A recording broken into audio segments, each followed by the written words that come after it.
नमस्कार दोस्तों, आपने देखा होगा कि इन दिनों अदालतें बंद होने की स्थिति है। कानून का कहीं नाम नहीं है। बस सरकारें हैं कि कोई भी सिर्फ आरोपी नहीं बनेगा, सिर्फ किसी का नाम आरोप में आना चाहिए। सरकारों का एक्शन होता है, बुलडोजर उनके घर पे चलते हैं, उनके कारखाने पे चलते हैं, उनके और जो इंस्टीट्यूशन होते हैं उन पर चलते हैं। धड़ाक से सार्वजनिक संपत्ति को जमींदोज कर दिया जाता है। बहुत सारी आवाजें उठी लेकिन सरकारें सुनने को तैयार नहीं थी। यूपी से यह खेल शुरू हुआ और उसके बाद में बहुत सारे राज्यों में यह खेल शुरू होता चला गया और लगातार बुलडोजर राज आता गया। बहुत सारी सवाल उठे सरकारों पर, कानून पर, और अदालतों से भी लोगों ने सवाल पूछा कि आखिरकार अदालतें चुप्पी साधे क्यों बैठी है। लेकिन लगातार उठ रही आवाजों के बीच में देश की सर्वोच्च अदालत ने अब इस बुलडोजर राज को लेकर अपनी टिप्पणी कर दी है। दरअसल सुप्रीम कोर्ट ने लगातार बढ़ रहे इन मामलों के बाद में कहा है कि बुलडोजर से किसी को भी घर गिराया जाना सही नहीं है। भले ही वह आरोपी है, सिर्फ आरोपी होने से किसी का घर नहीं गिराया जा सकता, और वह अपराधी है तब भी उसका घर इस तरह से नहीं गिराया जा सकता। दरअसल आपने देखा होगा, एक नहीं अनेकों मामले ऐसे आए जब किसी का घर गिरा दिया गया, किसी का कारखाना गिरा दिया गया, किसी का कॉम्प्लेक्स गिरा दिया गया और लोगों ने उसे देखकर तालियां बजाई। और खास तौर पर समुदाय विशेष को बुलडोजर के मामले में टारगेट किया गया। आपने अभी देखा होगा राजस्थान के उदयपुर में एक मामला हुआ जहां एक छात्र ने दूसरे छात्र को चाकू मार दिया तो उसके पिता को गिरफ्तार कर लिया गया, आरोपी छात्र को भी गिरफ्तार कर लिया गया। और जब यह कार्रवाई हुई उसके तुरंत बाद अगले दिन बुलडोजर राज राजस्थान में दिखा और उदयपुर के जिस घर में आरोपी का परिवार रहता था उसको अवैध बताते हुए उसे गिरा दिया गया।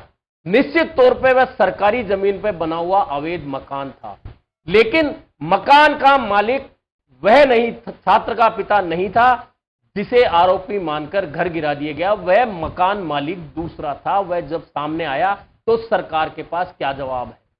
ऐसे मामले और भी आए थे। जब पेपर लीक का मामला आया था तो आपको याद होगा जयपुर के गोपालपुरा के पास में एक बिल्डिंग गिराई गई थी जिसके अंदर एक इंस्टीट्यूट चल रही थी जो पेपर लीक में शामिल थी। उस बिल्डिंग को गिरा दिया गया, लेकिन वह इंस्टीट्यूट किराए की बिल्डिंग में चल रही थी, मालिक कोई और था और उस मालिक की बिल्डिंग को गिरा दिया गया जबकि वह कहीं भी पेपर लीक में दोषी नहीं था।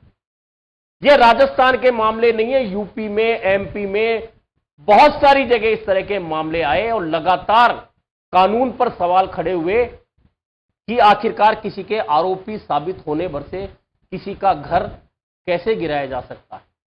और घर किसका गिर रहा है? घर किसी व्यक्ति का नहीं गिर रहा, यह सार्वजनिक संपत्ति का नुकसान हो रहा है। उस घर को सीज कर दिया जाए जब तक वह आरोपी है, अपराधी सिद्ध हो रहा है। अपराध को लेकर जब तक उसकी सुनवाई चल रही है, जब तक अदालतों में कार्रवाई चल रही है, उस मकान को सीज किया जा सकता है, ऑफिस को सीज किया जा सकता है, बिल्डिंग को सीज किया जा सकता है, लेकिन उसे तोड़कर सरकारें तालियां पिटवाती हैं, लेकिन नुकसान तो राष्ट्र की संपत्ति का ही हो रहा है। ऐसे में अब सुप्रीम कोर्ट का यह जो नया कदम है, सुप्रीम कोर्ट ने जो टिप्पणी की है कि किसी का भी घर बुलडोजर से गिराया जाना किसी भी स्थिति में सही नहीं है। अगर वह आरोपी है तो भी किसी का घर नहीं गिराया जा सकता। अगर वह अपराधी साबित हो गया तो भी घर गिराया जाना सही कदम नहीं है। कुल मिलाकर अब सुप्रीम कोर्ट ने इस ओर अपना कदम बढ़ाया है तो निश्चित है कि सरकारों पर लगाम लगेगी। लेकिन अभी देखना यह है कि क्या सरकारें इस तरह की नाजायज कार्रवाइयां करती रहेंगी या फिर ऐसी कार्रवाइयों पे कोई लगाम लगेगी, कोई नियमित कानून सामने आएगा।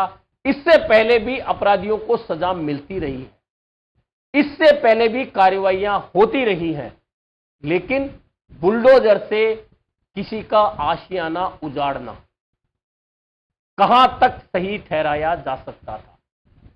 लेकिन दरअसल हिंदुस्तान में आम जनता ही इसके लिए दोषी है।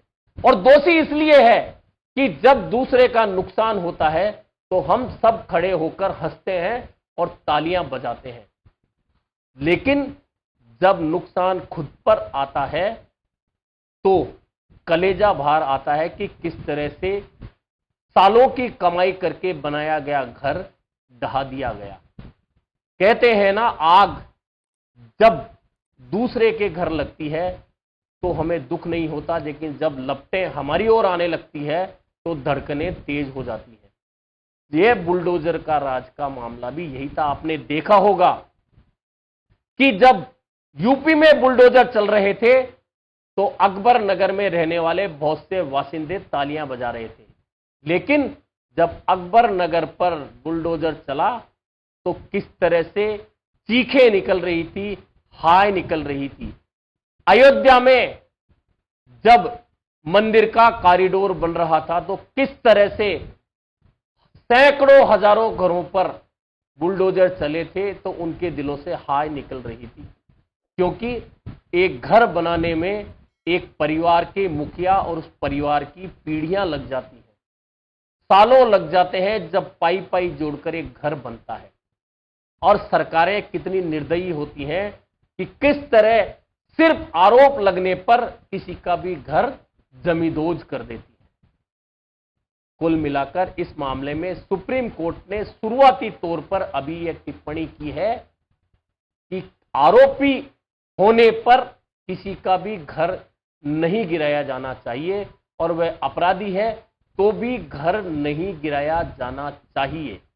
देखना यह है कि क्या सुप्रीम कोर्ट इस मामले को लेकर कोई नियमित निर्देश देता है सरकारों को, और क्या सरकारें उन कानूनों के तहत अब इस बुलडोजर का जो राज चल रहा है उस बुलडोजर राज से हटकर कानूनी प्रक्रियाओं का पालन करते हुए आगे बढ़ेंगी। क्या जो सार्वजनिक संपत्तियां तहस नहस हो रही हैं, जमींदोज हो रही हैं, क्या अब वह रुक जाएंगी? कुल मिलाकर बुलडोजर का राज किसी भी लिहाज से ना पहले सही ठहराया जा सकता था, ना आज सही ठहराया जा सकता है, ना आगे कभी सही ठहराया जा सकता। कुल मिलाकर अगर कोई भी घर, कोई भी बिल्डिंग सरकारी जमीन पर बन रही है तो सबसे पहले आरोपी वह नहीं जो बिल्डिंग बना रहा है, जिसने घर बनाया है, जो वहां रह रहा है। आरोपी तो वह है जिन सरकारी अधिकारियों ने आंखें मूंदे रखी उस समय तक जब तक वह बिल्डिंग बन नहीं गई हो।